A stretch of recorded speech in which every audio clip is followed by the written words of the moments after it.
Hey guys, in this video I'll talk to you guys about whether you should do a PhD or not. A little bit about myself. I was in a PhD program in political science at one of the best schools in America for 4 years. I didn't finish the program. I left at a master's, and a lot of people have asked me why I left and whether they should do a PhD or not. So in this video I'll talk about my experience in political science. You can extrapolate this to other social sciences, not sure about hard sciences or humanities. So there are three main benefits of doing a PhD. Well, the first is that once you get done with all your coursework, the required coursework, you'll be able to pursue your research interests. If you are interested in labor rights, you can do extensive research on that. And if you have a puzzle that you want to address or answer, you can go on. You can go about doing it with your advisor's supervision. The second benefit is that after you get a PhD, if you get a tenure track job, you will be set for life pretty much, because once you get past the 5-year period and get your publications you know uh, done, then you can get tenure and no one can fire you um, unless there's like a major incident.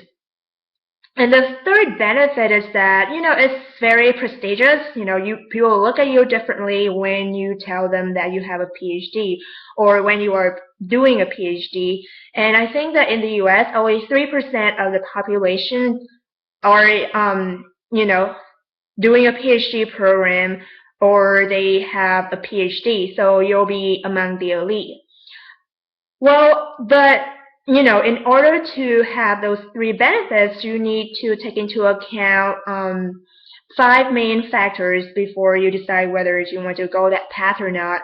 Well, the first is that for example, a typical PhD program lasts for about 4 to 5 years, and for the first 2 years, what you have to do is that you have to take courses, even in the areas that you are not particularly interested in, and it depends on the program, but for the good programs, in political science, you need to do methods training, meaning that you have to learn how to use data or R, statistical softwares, and you need to learn a lot of like math and game theory in order to strengthen your theories and your testing procedure.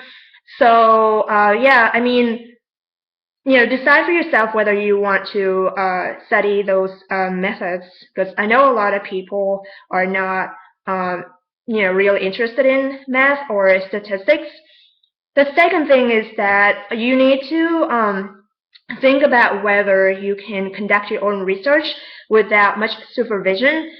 When you're a grad student, you'll get a lot of, you can work with your advisor and you'll get a lot of feedback from other people.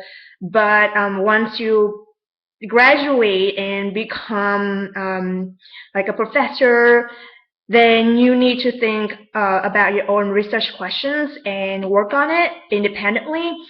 So, and think about and there's the fact that you need to write the same draft possibly 20, 30 times, and the reviewers at your papers normally need to be reviewed by peer reviewers, and not a lot of them are very like friendly, or they don't offer you a lot of kind words. So just keep that in mind.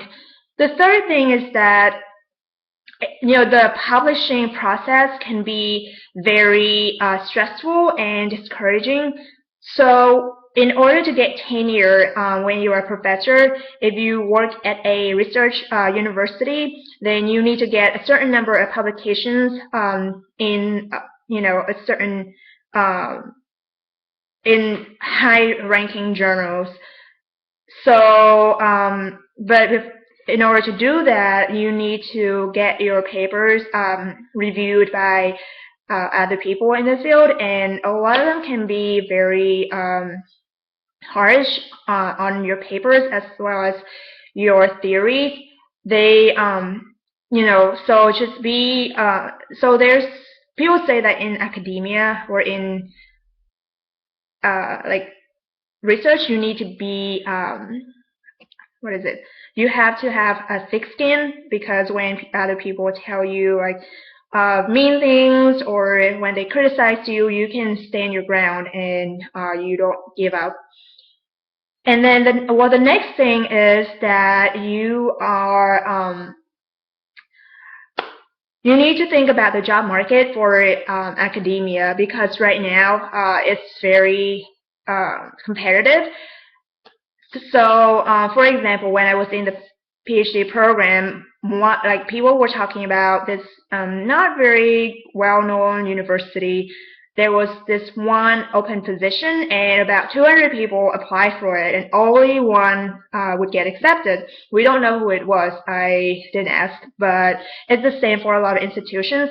And so a lot of what people end up doing is they become adjunct professors, where they get paid $22,000 a year. When I tell people this, they don't believe me, but it's true because you're not a tenure track professor, you are not a graduate student, so you're like something in between, and you need to.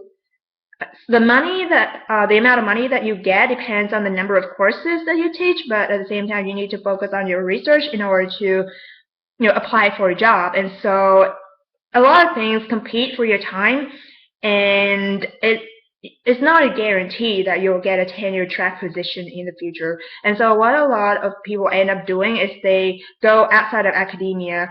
But it's not easy because although you have a PhD, like a lot of companies or organizations look at you and they say that, oh, like your research is very academic and we do something more practical. So it depends on your research interest and your dissertation, but generally that's the case. So yeah, and the last thing I want to say is the length of the program. As I said, normally it's about 45 years, but for a lot of people, it takes 7 or 8 years to get a PhD. And just think about the opportunity cost of doing that. So when you're in the PhD program, you will forego the opportunity or the time you could spend doing other things that can make you happy or that can earn you a lot of money. But that said, I want to tell you guys that if you are really interested in doing research and if you want to theoretical research, not. And another thing is that even if you get published, don't fantasize about the possibility that your research or publication will be read by hundreds of millions of people, because there was a study that found that 80% of publications never get read by other people. So